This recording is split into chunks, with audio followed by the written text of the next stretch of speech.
Pop සංගීත ලෝකයේ සුපිරිතර පන්තියේ ගායිකා ටේලර් ස්විෆ්ට් සහ සුප්‍රකට පාපන්දු ක්‍රීඩක ට්‍රැවිස් කෙල්සි විවාහ ගිවිස ගැනීම සිදු වුණා. පසුගිය වසර 3ක් පුරා ලොවම කතා වුණ ඔවුන්ගේ ආදර කතාවට නිල වශයෙන් තිත තබමින් නිව්යෝර්ක් නුවර මැඩිසන් ස්ක්වෙයාර් ගාඩන් ක්‍රීඩාංගණයේදී ඉතාමත් උත්කර්ෂවත් අන්දමින් මෙම විවාහ මංගල්‍යය පැවැත්වුණා. ක්‍රීඩාංගණයේ පිටත තිබුණු දැවැන්ත තිරවල ජස්ටන් ටී මැරීඩ් කියලා අකුරු දැල්වෙද්දී ටේලර් ස්විෆ්ට්ගේ ප්‍රකාශකයා නිල වශයෙන් තහවුරු කළේ ඇය සහ කැන්සාස් සිටි චීෆ් ක්‍රීඩක ට්‍රැවිස් කෙල්සි යුග දිවියට පිවිසි බවයි.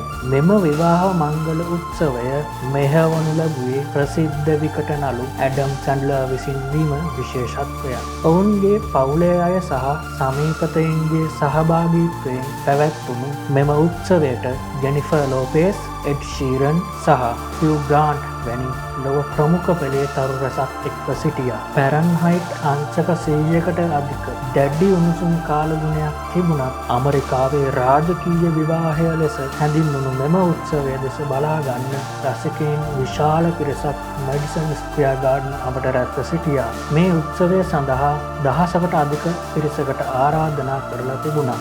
ටේලර් සහ ට්‍රැවිස් අතර මේ ආදර කතාව පටන් ගත්තේ 2023 දී ට්‍රැවිස් කෙල්සි කරපු සුප්‍රසිද්ධ උත්සාහයකින්. ටේලර්ගේ ප්‍රසංගයක් අතරතුර ඇයව මුණ ගැහෙන්න ඔහු උත්සාහ කළත් ආරක්ෂක අංශ නිසා එය අසාර්ථක වුණා. පසුව ඔහු ඒ ගැන තමන්ගේ පොඩ්කාස්ට් වැඩසටහනේදී විවෘතව පැවසීමත් සමග ටේලර්ගේ අවධානය ඔහු වෙත යොමු වුණා. ටේලර් පසුව සඳහන් කළේ ඒ සිදුවීම හරියට 80 දශකයේ ආදර චිත්‍රපටයක දර්ශනයක් වගේ කියලා. Way that he's going to do that as soon as he sees you at our wedding is like that's gonna happen. Like he's just gonna. Whoa.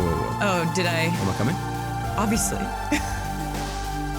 Grammy සම්මාන 14ක් දිනාගත් ටේලර් ස්විෆ්ට් සහ සුපර්බෝල් ජයග්‍රාහක ට්‍රැවිස් කෙල්සි දෙදෙනාම මේ වන විට 36 හැවිරිදි වියේ පසු වෙනවා. ඔවුන්ගේ මෙම විවාහය වෙනුවෙන් පසුගිය දිනවලදී ඇමරිකාවේ සහ ලෝකයේ විවිධ පුණ්‍යායතන වෙත ඩොලර් මිලියන 26කට අධික මුදලක් පරිත්‍යාග කිරීමටත් ඔවුන් කටයුතු කර තිබුණා. ඉතින් ලොවම බලා සිටි මේ ආදර කතාවේ තවත් ලස්සන පරිච්ඡේදයක් නිල වශයෙන් ආරම්භ වුණා.